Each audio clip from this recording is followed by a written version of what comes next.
नमस्कार। मैं हूं नवीन सिंह परमार और अभी हम लोग रेडियो सनई के स्टूडियो में बैठे हुए हैं और हमारे साथ दो मेहमान हैं। मैं उनका परिचय कराऊं उसके पहले एक छोटी सी दो पंक्ति की घटना की चर्चा करते हुए मैं अपने मेहमानों का परिचय कराना चाहूँगा। अभी पितृपक्ष चल रहा है और हमारे जो भारतीय संस्कृति है, हिंदू संस्कृति है, उसमें पितृपक्ष का काफ़ी महत्व है और पितृपक्ष में हम अपने पितरों के तर्पण के लिए यज्ञ करते हैं, विभिन्न प्रकार का अनुष्ठान करते हैं और इस जो पितरों के तर्पण के लिए किया जाता है उसमें हमारी जो विरासत है उस विरासत में एक बड़ी घटना है जिसकी चर्चा किए बिना पितृपक्ष की चर्चा नहीं होती है। वो ये है कि महाराजा सागर के पुत्रों के उद्धार के लिए माता गंगा पृथ्वी पर आई थी। माता गंगा को पृथ्वी पर ले आने के लिए राजा भागीरथ ने बड़ा ही घनघोर तपस्या की और उनके तपस्या से खुश होकर के माता गंगा पृथ्वी पर आई और ऐसी हमारी मान्यता है कि माता गंगा के पृथ्वी पर आने के बाद राजा सागर के सभी पुत्रों और मतलब पूरे भारत कहिए सृष्टि के ऐसे लोग जिनका स्वर्गवास हो गया था उन सारे लोगों का एक तरह से वैकुंठ धाम जाना हुआ, उनका तर्पण हुआ माता गंगा के पदार्पण के बाद। तो मैं आज इस माता गंगा की चर्चा इसलिए कर रहा हूँ कि आज हमारे जो दोनों मेहमान हैं वो उसी कड़ी के से जुड़े हुए हैं, यानी गंगा से इनका नाता है और गंगा यानी हमारी संस्कृति, गंगा यानी हमारी सारी हमारी सभ्यता, हमारी नदियाँ। तो आज हमारे बीच उपस्थित हैं श्रीमान जय किशोर पाठक जी। मैं पाठक जी का स्वागत करता हूँ। श्री जय किशोर पाठक जी विद्या भारती के पूर्व छात्र हैं। विद्या भारती के विद्यालय से आपकी शिक्षा दीक्षा हुई और आप फिर विभिन्न उच्च शिक्षण संस्थानों में अपना शिक्षा ग्रहण करने के बाद बिहार शिक्षा सेवा के अधिकारी बने। फिर आपने स्वैच्छिक रूप से बिहार शिक्षा सेवा से अवकाश ग्रहण करके फिर आप निजी सेक्टर में औषधि निर्माण करने वाली विभिन्न कंपनियों में आप अधिकारी के तौर पर रहे। आप इंडिया हेड रहे, नेपाल के भी आप हेड रहे। बाद में आपने अपने इस व्यक्तिगत जीवन से अपने को अलग किया और अलग करके आप स्वैच्छिक जीवन में आ गए और आप अभी मूल रूप से पूरा समय दे करके, जिसको गृहस्थ संत कह ले हम, आप काम करते हैं। राष्ट्रीय स्वयंसेवक संघ के विचारधारा से जुड़े संगठन के आप पदाधिकारी हैं और आप पूरा समय देकर काम करते हैं और एक संस्था है जो गंगा के उद्धार, गंगा यानी देश की सभी नदियों के उद्धार के लिए, उनकी संरक्षण के लिए काम करती है, जिसको गंगा समग्र कहा जाता है। और आप गंगा समग्र के बिहार के संगठन मंत्री हैं। आपके नेतृत्व में पूरे बिहार में गंगा समग्र के नाम से नदियों के संरक्षण, नदियों के साफ सफाई के लिए अभियान चलाए जा रहे हैं। आप गंगा समग्र के राष्ट्रीय कार्यकारिणी के भी सदस्य हैं, अर्थात पूरे देश में जो नदियों की साफ सफाई के अभियान अभी संचालित हो रहे हैं उसके आप एक प्रमुख अंग के रूप में हैं। सौभाग्य है कि आप सिवान के अभी दौरे पर हैं और आज रेडियो सनई के इस स्टूडियो में हम आपका स्वागत करते हैं। दूसरे हमारे मेहमान हैं जो सिवान के लिए किसी परिचय के मुहताज नहीं हैं, डॉक्टर गणेश दत्त पाठक जी। रेडियो सनई के हमारे श्रोता, रेडियो सनई के हमारे यूट्यूब चैनल के दर्शक, ये सारे लोग आपको जानते हैं। आप सिवान के जाने माने शिक्षाविद हैं, वरिष्ठ पत्रकार हैं, आपने कई मीडिया संस्थानों में संपादक स्तर की जिम्मेवारी का निर्वाह किया है। अभी आप सिवान में रह करके विभिन्न प्रतियोगिता परीक्षाओं की जो तैयारियां बच्चे करते हैं, विशेषकर यूपीएससी की, उन छात्रों का मार्गदर्शन करते हैं और विभिन्न यहाँ के सामाजिक संगठनों के साथ आपका जुड़ाव रहता है। आज का ये जो हमारा ये संवाद है, ये संवाद मूल रूप से हम अपने 3 फॉर्मेट में दिखाने वाले हैं। आप रेडियो से नहीं पर इसको सुनेंगे, रेडियो से नहीं के यूट्यूब चैनल पर आप इसको देखेंगे भी, और हमारा एक सहयोगी चैनल है द सिवान डायलॉग, उस पर भी आप इसको देखेंगे। यानी सिवान के लोगों के बीच आज का यह संवाद 3 माध्यमों से पहुंचेगा। आज जो हम चर्चा करने जा रहे हैं वो चर्चा है नदियों के साफ सफाई को लेकर के। गंगा समग्र के संगठन मंत्री जी सिवान आए हैं, तो ये एक अवसर बना है कि इस पर चर्चा किया जाए। और संजोग है कि आज के हमारे दोनों मेहमान नदियों के साफ सफाई से जुड़े हुए हैं। तो जैसे राजकिशोर पाठक जी गंगा समग्र के साथ जुड़े हैं, उसी प्रकार से डॉक्टर गणेश दत्त पाठक जी दाहा नदी संरक्षण अभियान से जुड़े हैं। तो हम दोनों लोगों से बारी बारी चर्चा करेंगे कि क्या हो रहा है। सबसे पहले मैं राजकिशोर पाठक जी से आग्रह करूंगा कि आप गंगा समग्र क्या है और गंगा समग्र क्या कर रहा है, इस पर आप हमारे श्रोताओं को, हमारे दर्शकों को बताएं। रेडियो स्नेही के दर्शकों को मेरा प्रणाम। राष्ट्रीय स्वयंसेवक संघ ने 2012 में जल की स्थिति को देख के ऐसा मन बनाया, जो कि उसके पिछले 2-3 वर्षों से 2008-7 में शंकराचार्य, महामंडलेश्वर, संतों महंतों का लगातार हमारे पूजनीय सरसंघ चालक जी से निवेदन होता था कि नदियां विलुप्त होने की स्थिति में है, बड़ी गंदी स्थिति में है, संघ ही कुछ काम कर सकता है। इस निमित्त 2011 के प्रतिनिधि सभा में गंगा समग्र की योजना बनी और हमारे से काम हो रहा है। तो रात में यह विशेष कार्य के रूप में काम कर रहा है, या गतिविधि में आ गए हैं। शुरू के दिनों में और आज तक तो गंगा समग्र के 2 घोषवाक्य है, अविरल गंगा, निर्मल गंगा। यहाँ अविरल गंगा से गंगा का संदर्भ नहीं, गंगा वो सारे जल स्रोत। हमने जल को वाटर बॉडीज नहीं कहा, हमने जल को जल तीर्थ कहा जी।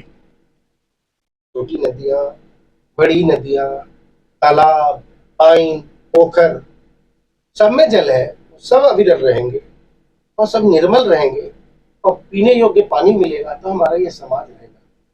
महाभारत के तो विश्व पर्व में कोई 150 नदियों के नाम है, श्लोक है उसमें, विश्व मातरा सर्वा पुण्यस्तु माफला। वो पुण्य देने वाली माता है, सबों की माता है, पूरे विश्व की जननी है। जिस तरह माँ अपने बच्चों को दूध पिलाती है, तो नदियां हमें जल के रूप में सूचित है। सुनने में ये बहुत छोटा सा चीज लगता हो, लेकिन जब हम उसके विशद रूप में कहा, अंदर से अंतर्मन से ध्यान करते हैं, तो लगता है सही में नदियां नहीं होती, जल ना होता तो वृक्ष नहीं होते, खेती नहीं होती, हम अनाज कहाँ से खाते, पानी कहाँ से पीते, और हमारा अस्तित्व, हम अस्तित्वहीन हो जाते। इन्हीं विषयों को लेकर गंगा समग्र का काम होता है। हमने कहा प्राचार्य का दिन है पितृपक्ष का, तो पितृ प्रीति मापन्ने प्रियंते सर्व देवता। ऐसे सब देवताओं को खुश करने के लिए माँ गंगा का अवसन राजा सगर ने 4 पीढ़ियां ने की।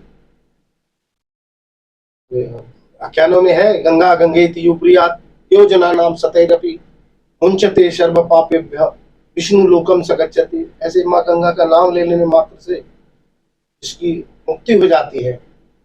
माँ गंगा का स्वयं अवतरण करना पड़ा है उनके मुख से। तो आज गंगा और सहायक नदी बड़ी जीर्ण शीर्ण अवस्था में है। पुनः इसकी मान मर्यादाओं को समझना होगा। इसके लिए बाहर से हम सबों को जगना होगा, संपूर्ण समाज को जगना होगा। सिवान में जो दाह की स्थिति है, तो दाह के लिए सिवान के लोग को जगना होगा, समस्तीपुर के लोग के जगने से नहीं होगा। सिर्फ नदियों के उस समाज को जहाँ उसका लाभान्वित होते वो समाज जगना होगा। अच्छी बात सबसे अच्छी लगी सिवान आने के बाद कि दाह पे काम हो रहा है। शुरू से दाह की मेरी यात्रा, तो अभी किरण जी, डॉक्टर साहब, रजनीश जी, ऐसे नवीन जी, वैसे ऐसे लोग दाह नदी के पुनर्स्थापन के लिए बहुत काम हो रहे हैं। सप्ताह में रोज 1 दिन 2 दिन जाके सफाई करना। जलकुंभी ठीक है, अभी बरसात के दिन है तो जलकुंभियों का थोड़ा ज्यादा आना जाना, लेकिन समाज अगर चाहेगा तो जलकुंभी इसका भी निष्पादन होगा, सफाई हो जाएगी। और समाज को एक बार खड़ा होना होगा, खड़ा होकर सरकार के पास भी जाना होगा जब समाज और राज दोनों समग्र रूप से जब खड़ा होते हैं तो एक बड़ा ही अच्छी दृष्टि नदियों की आ सकती है, ऐसी संभावना दिखती है। तो इसके लिए एक बार संपूर्ण समाज और इसमें सीमांत के समाज को आगे आना होगा। जी, तो जैसा कि मतलब मैं बताना चाहूँगा आपको कि आप सिवान में आप स्वयं 2-3 दिन से रहकर देख भी रहे हैं कि सिवान में दहा नदी को लेकर के काम शुरू हो गया है।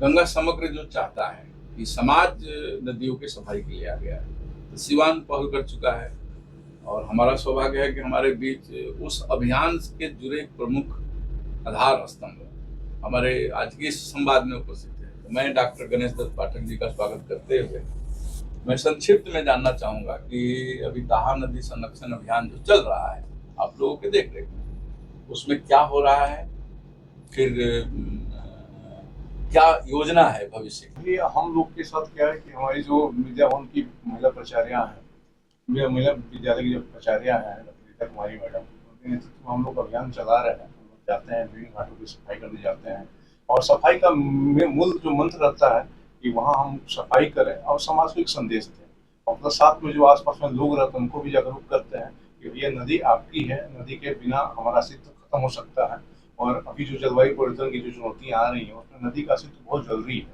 तो उसके लिए आप नदी के महत्व को समझें, नदी को गंदा न करें और अपना जो प्रयास है वो करें ताकि नदी स्वच्छ रहे। इसके लिए हम लोग सबको जागरूक कर रहे हैं, सबको अवेयर कर रहे हैं और अपनी बातें समाज को तक पहुँचा रहे हैं।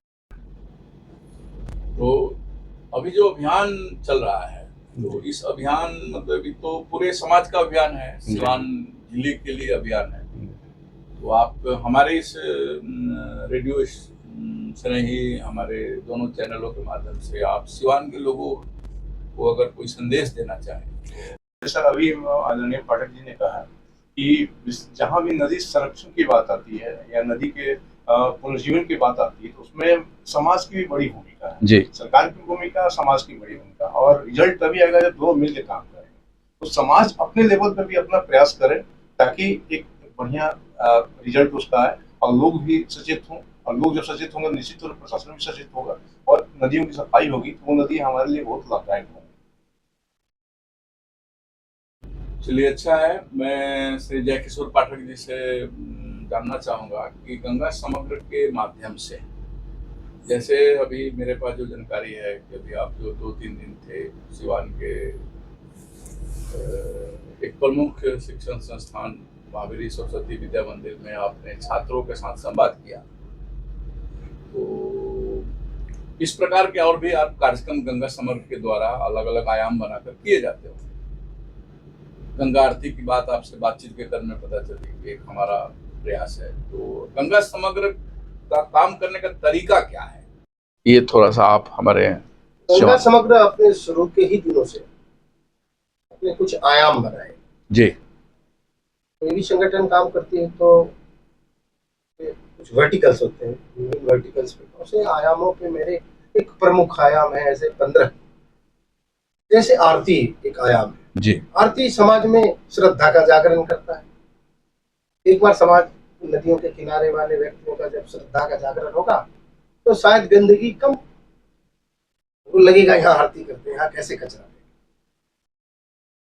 फिर एक घाट आयाम, समाज के साथ सहयोग करके सरकार से मिलकर घाट का निर्माण करना। बहुत जगह घाट बनी हुई है तो उसकी घाट की साफ सफाई हो, नियमित सफाई हो, वहां के जो आसपास के लोगों को बना ऐसा समिति बना के जो को गंदगी ना करें। सहायक नदी एक आयाम है, इस सहायक नदियों की बात अभी चल रही है क्योंकि गंगा बड़ी नदियां तो बड़ी नदियां हैं, उनको पानी कौन देता है? यही छोटी नदियां देते हैं, कुएं, यही तालाब, यही हमें देते हैं समय पर पानी। और फिर मैं जब बाढ़ का समय आता है जब मेरे पास, तो मैं उनको वापिस लौटाता हूँ। तो इन सहायक नदियों पे काम करें। सिवान में 2 प्रमुख नदियां हैं, एक दाहा एक धमई, दोनों पे काम हो रहा है। सौभाग्य से यहाँ के जागरूक नागरिक कर रहे हैं। एक आयाम है युवाओं के बीच खड़ा करने के लिए गंगा वाहिनी, क्योंकि हमारा आपका समय जो 50 साल के हो गए वो तो उनसे बहुत अपेक्षा नहीं की जा सकती।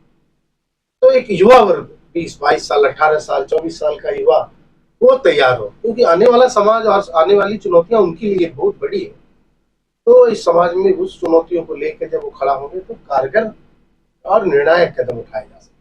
इस तरह महिलाओं के बीच हमारे गंगा सेविका आयाम है, वैसे ही हमारा शिक्षण संस्थाओं पर कार्यक्रम है। शिक्षण संस्थाओं में जाके इस तरह का एकेडमिक डिस्कोर्स करना,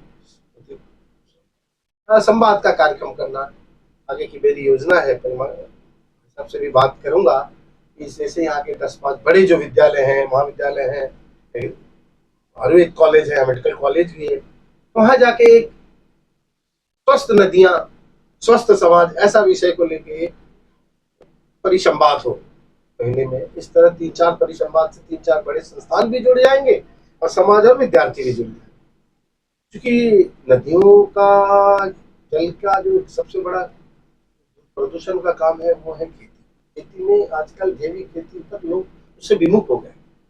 तो जैविक खेती के लिए फिर से समाज वापिस आए, लौटे, तब हमारा वो जो भूजल है, भूजल का जो स्तर है वो ठीक भी रहेगा और ये जो जलीय जीव है उनको भी प्राण मिलेगा। वो कृत्रिम जो खाद्य है उनसे उनके जीवन पे बहुत कठिनाई है। तो एक जैविक खेती हमारा आयाम है।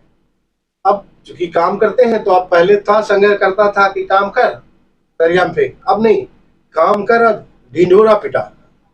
आज रेडियो से नहीं, मैं इसलिए बैठना पड़ा। हम जो करते थे वो लोग मुझे समाज को बताना होगा हम ये कर रहे हैं। इसे ढिंढोरा भी पिटवाने से प्रचार आयाम है हमारी। उसी तरह नदियों में बहुत सारी इंक्रोचमेंट है, बहुत सारे एक्टिविस्ट को आगे आना होगा, आरटीआई करनी होगी। इसके लिए एक हमारा विधि आयाम है, उसे विधि है। इस तरह के कोई 15 आयाम है हमारे और उन आयामों पे काम हो रही है। कहीं पे ज्यादा कहीं पे कम। सिवान एक प्रमुख जिला है, उत्तर प्रदेश से सटा हुआ जिला है और एक ऐसा जिला है जिसने मूर्धन्य लोगों को दिया है, उस मूर्धन्य लोगों की धरती है। डॉक्टर साहब के नाम तो सब जानते हैं, जयप्रकाश को जयप्रकाश बनाने वाले, ऐसे प्रभादेवी, ऐसे गांधी को बुलाने वाले, ऐसे किशोर बाबू, ऐसे लोगों की धरती है। और यहाँ मुझे नहीं लगता है कि दाह नदी बहुत विलंब करेगा। 1-2 साल में दाह अपने उनकी जो धारा थी वो स्थापित होगी, ऐसा मेरा विश्वास। चलिए, डॉक्टर गणेश दत्त पाठक जी, आप दाह संरक्षण अभियान से जुड़े हैं। दाह का कहिए कि 60 से 70%, मतलब 50 से तो 50% हिस्सा जो है अपने सिवान से होकर के ही गुजरती है। और सिवान मध्य में है, गोपालगंज और छपरा के दाह इन्हीं 3 जिलों से होकर के गुजरती है। गोपालगंज से शुरू होती है और छपरा में जाकर के ये हो जाता है, उसका सहयोग में समाहित हो जाती है। तो और हमारा कार्यक्रम यूट्यूब के माध्यम से, रेडियो के माध्यम से तीनों जिला के लोग सुनते ही हैं। और भी जो लोग हैं सिवान से जुड़े हैं, बाहर हैं, हम ऑनलाइन भी हमारे रेडियो को सुना जाता है। देश में काफी श्रोता है जो सिवान के हैं, सुनते हैं।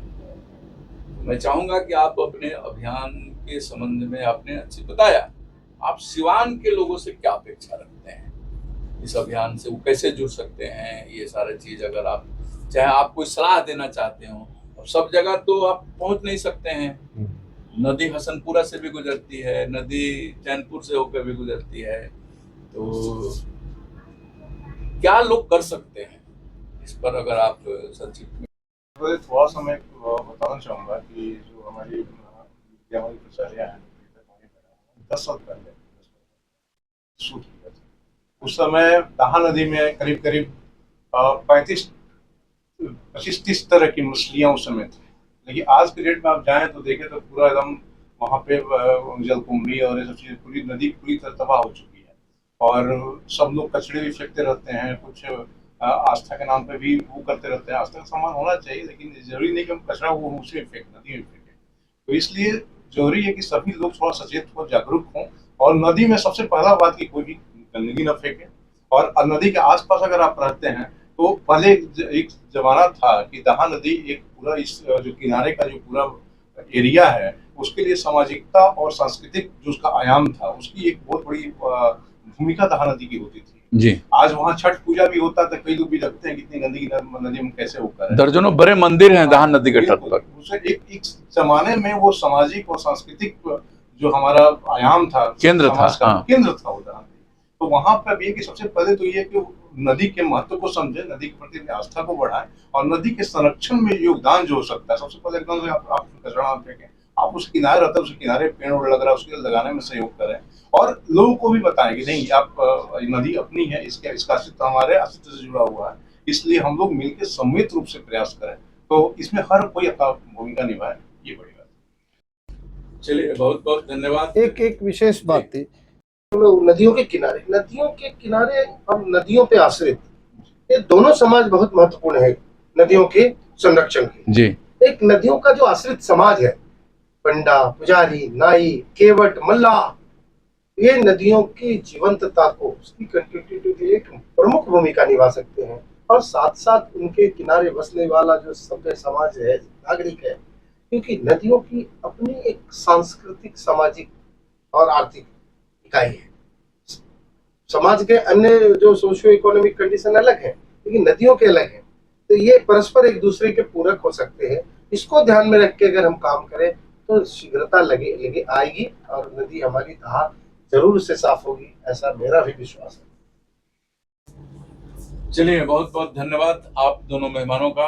आपने अपना समय निकाला हमारे इस संवाद के लिए, और ये संवाद हम लोगों ने सिवान के लोगों के लिए किया, क्योंकि दहा नदी सिवान की प्राण है और सिवान की पहचान है। तो आपको हमारा ये कार्यक्रम कैसा लगा, आप हमें निश्चित रूप से बताएं। मैंने जैसे पहले भी बताया था कि आप यह कार्यक्रम हमारे रेडियो सुनई पर तो सुनेंगे ही, आप हमारे रेडियो सुनई के यूट्यूब चैनल पर भी देखेंगे, और हमारा एक सहयोगी चैनल है सिवान डायलॉग, उस पर भी देखेंगे। और आप अगर कोई सुझाव देना चाहते हैं तो रेडियो सुनई का नंबर तो आपके पास है ही।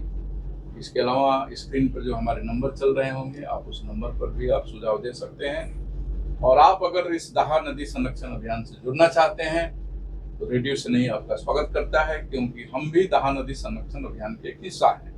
आज का यह कार्यक्रम करने के पीछे का मकसद भी यही था कि दहा नदी संरक्षण अभियान जिन लोगों ने भी शुरू किया है वो बधाई के पात्र हैं।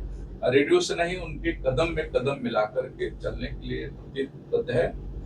तो आप अगर हमारा ये कार्यक्रम किसी भी फॉर्मेट में सुन रहे हैं, रेडियो पर सुन रहे हैं, चैनल पर देख रहे हैं, और आप अगर दहा नदी संरक्षण अभियान, धमई नदी के संरक्षण अभियान से जुड़ना चाहते हैं तो आप हमसे संपर्क करें। हम आपसे संपर्क करके फिर आपको हम बताएंगे कि आप हमारे इस अभियान से कैसे जुड़ सकते हैं। जब तक के लिए आप सभी को मेरा नवीन सिंह परमार का नमस्कार, और आप जहाँ भी रहें स्वस्थ रहें, मस्त रहें, रेडियो से नहीं सुनते रहें और हमारा चैनल देखते रहें। धन्यवाद।